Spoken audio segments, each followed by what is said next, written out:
Hello learners, welcome to law Gurukul by Unacademy. मेरा नाम है प्रांजल सिंह और आज मैं आपके लिए लेके आया हूं एक ऐसा लैंडमार्क केस जिसने हमारी पूरी इंडियन जुडिशरी को ही बदल के रख दिया।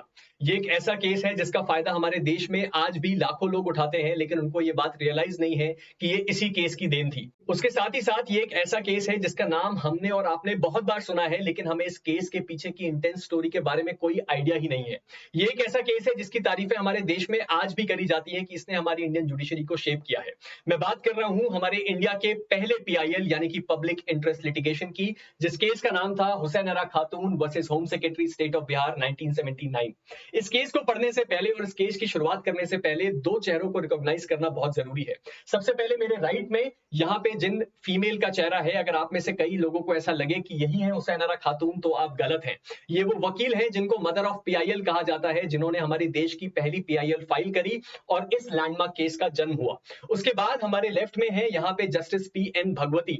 इनको फादर ऑफ पीआईएल कहा जाता है। ये वही जज है जिन्होंने हमें पहली बार पीआईएल का कॉन्सेप्ट दिया और पीआईएल को अलाउ किया। और मैं आपको एक बात बता दूं, एक तरफ फादर ऑफ पीआईएल है और एक तरफ मदर ऑफ पीआईएल, और ये दोनों लोग आपस में रिलेटेड नहीं है, इसीलिए ऐसी गलतफहमी से आपको बचना है। शुरुआत करते हैं हमारे आज के इस वीडियो की। इस वीडियो को समझने से पहले हमारे लिए बहुत ज्यादा जरूरी है ये समझना कि इस वीडियो को हम देखें क्यों, हमारे लिए इंपॉर्टेंट क्यों है। ये आपके लिए इंपॉर्टेंट इसलिए है क्योंकि ये जुडिशरी हो चाहे यूपीएससी, दोनों के सिलेबस में बहुत ज्यादा इंपॉर्टेंट है और अदर जो एंट्रेंस एग्जामिनेशंस होते हैं दोनों में ये काम आता है, चाहे प्रीलिम्स हो, मेंस हो, इंटरव्यू हो। उसके साथ ही साथ अगर आप एक नॉर्मल पब्लिक हैं, आप किसी एग्जाम की तैयारी नहीं कर रहे, तो भी ये केस इतना ज्यादा इंटरेस्टिंग है और इतना ज्यादा इंफॉर्मेटिव है कि आपकी जनरल नॉलेज को ये बहुत ज्यादा हेल्प करेगा और आपको सुन के मजा आएगा कि हमारी जुडिशरी में काम होता कैसे है। शुरुआत करते हैं हमारे आज के इस वीडियो की। सबसे पहले हमारे लिए देखना क्या जरूरी है सर? सबसे पहले जो चीज हमें देखनी है कि इस केस में कितने सारे डायमेंशंस को टच किया गया। देखते हैं। सबसे पहले बात हुई अंडर ट्रायल्स पे, यानी कि वो लोग जिनका केस आज भी कोर्ट में पेंडिंग है और वो लोग जेल में बंद हैं,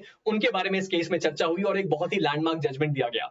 उसके बाद बात हुई पीआईएल की, क्योंकि वो हमारे देश का पहला पीआईएल है तो पीआईएल का कॉन्सेप्ट भी इसी केस से आया। उसके बाद आई बात आर्टिकल 21 की, जो हमारे देश का ऐसा एक आर्टिकल है कॉन्स्टिट्यूशन का जिसको सबसे ज्यादा बार इंटरप्रेट किया गया है। तो आर्टिकल 21 में फ्री लीगल एड को एक इंपॉर्टेंट पार्ट माना गया। फ्री लीगल एड एक ऐसा चीज है जो पहले आ चुका था, लेकिन उसकी इंपॉर्टेंस इसी केस में बनाई गई। उसके बाद बात आती है स्पीडी ट्रायल की। स्पीडी ट्रायल मतलब कि हमारे देश में कुछ केसेस 25 साल, 30 साल, 35 साल तक पेंडिंग रहते हैं।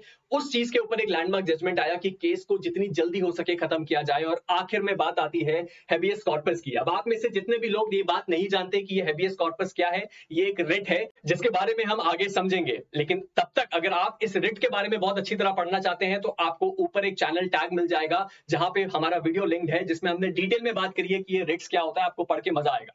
शुरुआत करते हैं आज के इस वीडियो की। इस वीडियो को समझने से पहले और इस केस को समझने से पहले इस पिक्चर को रेफर करना बहुत जरूरी है। ये पिक्चर है अंडर ट्रायल्स की। आप में से बहुत सारे लोगों के दिमाग में ये बात आएगी कि ये पिक्चर है उन लोगों की जिनको सजा हो गई और वो जेल में बंद है। लेकिन अगर मैं आपसे कहूं कि इनमें से किसी को कोई सजा नहीं हुई है, ये बस जेल में बंद है। हमारे देश में एक कॉन्सेप्ट है अंडर ट्रायल प्रिजनर्स का, यानी कि वो लोग जिनका केस आज भी कोर्ट में चल रहा है, उनको जेल में बंद रखा जाता है कुछ अलग अलग रीजंस के चक्कर में, और उन्हीं को कहा जाता है अंडर ट्रायल प्रिजनर्स। ये केस इन्हीं अंडर ट्रायल प्रिजनर्स के ऊपर बंद है। एक आपको रियलिटी चेक देता हूं। उस समय हमारे देश में ऐसे हजारों लोग थे जो जेलों के अंदर बंद थे, जिनका केस जो था अगर उसमें मैक्सिमम सजा भी होती तो उनको 2 साल या 3 साल की होती, लेकिन उनका केस पेंडिंग था 5 साल से, तो वो पिछले 5 साल से जेलों में बंद थे। ये थी स्थिति हमारी देश में और इसीलिए जरूरत पड़ी हमारे देश की पहली पीआईएल और इस हुसैन आरा खातून केस की। समझते हैं इस केस को। इस केस में सबसे इंपॉर्टेंट बात जो है वो हमें डील करनी है, लेकिन उससे पहले हमें देखना पड़ेगा इस केस के डिटेल्स को, ताकि आप अपने क्वेश्चन और आंसर को अच्छी तरह तैयार कर पाए। ये केस का नाम है हुसैन आरा खातून and others versus home secretary state of Bihar. ये सुप्रीम कोर्ट ऑफ इंडिया का केस है। इसमें 3 जज बैठे थे। सबसे पहले थे जस्टिस पी.एन. भगवती, उसके बाद थे जस्टिस आर.एस. पाठक और उसके बाद थे जस्टिस एडी। उसके बाद ये बेंच कौन सी थी सर? ये कॉन्स्टिट्यूशनल नहीं, ये एक डिविजनल बेंच थी जिसमें 3 जज बैठे हुए थे। पिटिशनर कौन थी? हुसैन आरा खातून एंड अदर्स, और उसके बाद रिस्पोंडेंट थे home secretary state of Bihar, और ये साइटेशन है 1979 का। एक और इंटरेस्टिंग बात आपको बताऊं, इस नाम के आपको 3 साइटेशंस मिलेंगे। क्यों? ये आपको आगे पता चलेगा। चलिए, जब हमने इतनी बात करी ली है तो इस केस की स्टोरी पे आते हैं। ये केस की स्टोरी शुरू होती है के.एफ. रुस्तम सर से, जो कि एक इंडियन पुलिस सर्विस के अधिकारी थे। इन्होंने जब अपने टेन्योर में काम किया तो इन्होंने देखा कि अंडर ट्रायल बिजनेस की हालत कितनी खराब है जेल में। हमारे देश में ऐसे हजारों लोग थे जो इतने गरीब थे, उनको ये भी नहीं पता था कि अपना केस कैसे लड़ें, अपने वकील को कैसे हायर करें, और वो जेलों के अंदर बंद थे पिछले 10 सालों से, 15 सालों से, 8 सालों से, और उनका केस जो था वो इतने समय से पेंडिंग था, और उनको ये भी नहीं पता था कि इसमें एप्लीकेशन फाइल कैसे करें। कई ऐसे लोग थे जिनका केस खत्म हो चुका था, लेकिन उनको ये नहीं पता था कि हम बेल की एप्लीकेशन कैसे डालें।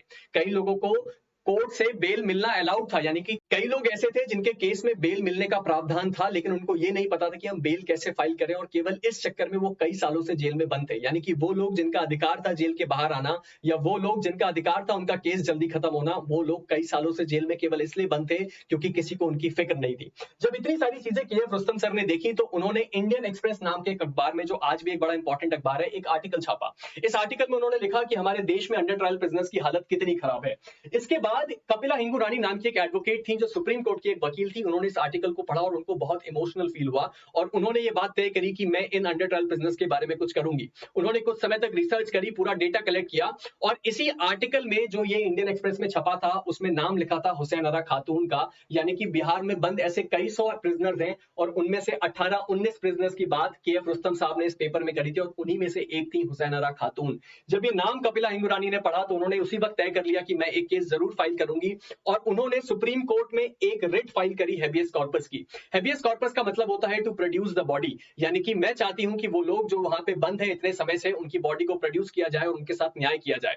प्रॉब्लम ये थी कि ये जो हेबियस कॉर्पस की रिट है, ये कपिला हिंगुरानी जी फाइल नहीं कर सकती थी क्योंकि ये हुसैन आरा खातून से डायरेक्टली रिलेटेड नहीं थी। और यहीं से हमें ये बात पता चलती है कि कपिला हिंगुरानी जी वो वकील थी जिन्होंने इस केस को दर्ज करवाया, और हुसैन आरा खातून वो लेडी थी जो उस समय अंडर ट्रायल प्रिजनर के रूप में जेल में बंद थी। उसके बाद ये हेबियस कॉर्पस की रिट इन्होंने सुप्रीम कोर्ट में फाइल करी, पीएन भगवती साहब के पास फाइल पहुंची, और इसी फाइल में इन्होंने दर्ज किया कि मेरी इस रिट को पीआईएल की तरह ट्रीट किया जाए, क्योंकि पीआईएल पब्लिक वेलफेयर के लिए फाइल किया जा सकता है। जब ये रिट फाइल हुई और ये पीआईएल की बात आई तो पीएन भगवती साहब को ऐसा लगा कि इसको पीआईएल की तरह ट्रीट करना चाहिए, क्योंकि उन लोगों का भला करना बहुत ज्यादा जरूरी है। और उसके बाद शुरुआत हुई इस केस की। इस केस में बहुत सारी बहसें हुई, दोनों साइड से बहुत सारे आर्गुमेंट्स आए, किसी ने फेवर में बात करी, किसी ने अगेंस्ट में बात करी, लेकिन हमारे लिए जरूरत है समझना इस केस के जजमेंट को। इस केस के जजमेंट को 3 पार्ट में डिवाइड किया जा सकता है, यानी कि इस केस में हुआ क्या। सबसे पहले data from state government. Supreme court ने आदेश दिया कि आप एक काम करिए, जितना भी डेटा है स्टेट गवर्नमेंट का, हमें आपको 1 महीने का समय देते हैं कि आप हमें डेटा प्रोड्यूस करिए कि कितने ऐसे लोग हैं जिनका केस आज भी हमारे देश में पेंडिंग है, वो कितना पुराना केस है और वो कितने समय से उस जेल में बंद है। उसके बाद उन्होंने कैटेगराइज किया डेटा को। सुप्रीम कोर्ट ने बोला कि इस डेटा को कैटेगराइज करो, कितने ऐसे लोग हैं जिनका ऑफेंस बेलेबल है, जिनको बेल मिल सकती है, उसके बाद भी उनको बेल नहीं दी जा रही। क्यों? क्योंकि उनको ये नहीं पता कि बेल की एप्लीकेशन कैसे फाइल होती है। और उसके बाद जजमेंट आया। कोर्ट ने बड़ा स्ट्रिक्ट जजमेंट दिया। सबसे पहले तो इस रिट पिटीशन को पीआईएल की तरह ट्रीट किया, उसके बाद एक स्ट्रिक्ट जजमेंट दिया, और उस जजमेंट में बोला कि जितने भी लोग हमारे इस स्टेट ऑफ बिहार में अंडर ट्रायल प्रिजनर के रूप में बंद हैं, उनको तुरंत छोड़ा जाए, उनके केस को एक लिमिटेड समय के अंदर कंप्लीट किया जाए और उनके साथ पूरा न्याय किया जाए। उसके साथ ही साथ ऐसे लोग जो अंडर ट्रायल में बंद है और उनका ऑफेंस बेलेबल है, उनको भी तुरंत बेल ग्रांट करी जाए। इस नंबर और इस केस के आने के बाद हमारे देश में एक अलग लहर चली। अलग अलग वकीलों ने, अलग अलग लोगों ने क्या किया, अलग अलग केसेस को फाइल किया इस हुसैन आरा खातून के केस को दर्ज कराते हुए या मेंशन कराते हुए, और उसके बाद उन लोगों ने बेनिफिट लिया और अपने अपने क्लाइंट्स को बाहर निकाला। इस केस के अंतर्गत सुप्रीम कोर्ट ने कुछ बहुत इंटरेस्टिंग बात करी। वो इंटरेस्टिंग बात पता है क्या है? इस केस में टोटल 17 लोग थे जो पिटिशनर थे, जिसमें से हुसैन आरा खातून जी भी एक थी, और इस केस की बदौलत हुसैन आरा खातून और उनके साथ 17 और लोग छूट गए जेल से। लेकिन ये नंबर केवल 17 का तो नहीं था, हमारे देश में हजारों लोग थे। हुसैन आरा खातून के इस केस के बाद कपिला हिंगुरानी जो एडवोकेट थी, उन्होंने और भी कई सीरीज ऑफ पिटिशंस फाइल करी, और टोटल 40,000 से ज्यादा अंडर ट्रायल प्रिजनर्स को जेलों से बाहर निकाला। आप सोचिए, 40,000 से ज्यादा ऐसे लोग थे जिनका हक था जेल के बाहर आना, लेकिन वो जेल से बाहर नहीं आ पा रहे थे। ये हुई हमारे देश में उस नंबर की बात। इस केस के बाद हमें 2 प्रिंसिपल बड़े इंपॉर्टेंट मिले। सबसे पहला, स्पीडी ट्रायल, यानी कि हमारे देश में हर नागरिक का अधिकार है कि उसका ट्रायल जो कोर्ट में चल रहा है वो पूरी स्पीड से चले और उसमें अननेसेसरी डिले ना किया जाए, और उसके फंडामेंटल राइट का कभी भी वायलेशन ना हो। और उसके साथ ही साथ फर्स्ट पीआईएल का, यानी कि कभी भी पब्लिक इंटरेस्ट के लिए कोई भी पीआईएल फाइल कर सकता है और कोर्ट उसको सुनेगी और उस पर अपना जजमेंट सुनाएगी। ये वो तीनों जस्टिसेस है जिन्होंने इस जजमेंट को दिया था, और वो 3 सबसे इंपॉर्टेंट प्रिंसिपल जो इस केस में आए थे। सबसे पहला था स्पीडी ट्रायल। स्पीडी ट्रायल को माना गया कि ये एक इंसान का फंडामेंटल राइट है आर्टिकल 21 के अंतर्गत। उसके साथ ही साथ साथ आता है फर्स्ट पीआईएल। हमारे देश में पीआईएल का कॉन्सेप्ट का जन्म हुआ इस केस से, और उसके बाद आखिर में लीगल एड, यानी कि लीगल एड का प्रिंसिपल जो था वो तो पहले से आ चुका था, लेकिन लीगल एड को एक फंडामेंटल राइट माना गया। और सबसे इंपॉर्टेंट बात, जो भी लोग अंडर ट्रायल प्रिजनर के रूप में जेल में बंद हैं, उनको फ्री लीगल एड का प्रावधान दिया गया इसी केस से। यानी कि अगर कभी भी आपको पता चले कि कोई ऐसा इंसान है जिसका केस पेंडिंग है किसी कोर्ट में और वो जेल में बंद है और वो अपने वकील को अफोर्ड नहीं कर पा रहा, तो आप उसको एडवाइस कर सकते हैं केवल इस केस के बदौलत कि वो अपने वकील को फ्री में अफोर्ड कर सकता है, यानी कि सरकार उसको वकील देगी। ये था इस केस का महत्व, और इस केस की बदौलत आज हमारे देश में लाखों लोगों को बेनिफिट हो रहा है और वो इससे आगे बढ़ रहे हैं, अपनी सोसाइटी में वापस आ पा रहे हैं और हमारे देश के लिए कुछ अच्छा कर पा रहे हैं। तो ये था हमारा landmark case, Hussain Ara Khatoon versus home secretary state of Bihar 1979। अगर आपको और भी ऐसे केसेस हैं जिसमें आपको डाउट है या जिसकी स्टोरी आप जानना चाहते हैं, तो आप हमें नीचे कमेंट सेक्शन में जरूर बताइए। आपके इस लीगल वर्ल्ड से या इन जनरल वर्ल्ड से आपके कोई भी डाउट हो तो वो भी आप हमें कमेंट सेक्शन में जरूर बताइए। आपके लिए हम जरूर कोशिश करेंगे कि उस वीडियो को लेके आए। जाने से पहले आप सभी स्टूडेंट्स के लिए एक इंपॉर्टेंट इंफॉर्मेशन की लॉ गुरुकुल चैनल का टेलीग्राम चैनल भी अवेलेबल है। आप इस क्यूआर कोड को स्कैन करके वहां पहुंच सकते हैं, जहां आपसे रिलेटेड और आपके मतलब की बहुत सारी चीजें मिलेंगी। मेरा नाम है प्रांजल सिंह, आप देख रहे थे लॉ गुरुकुल बाय अनअकैडमी। मिलते हैं एक अगले वीडियो के साथ, तब तक के लिए keep stay motivated and keep working hard. Thank you.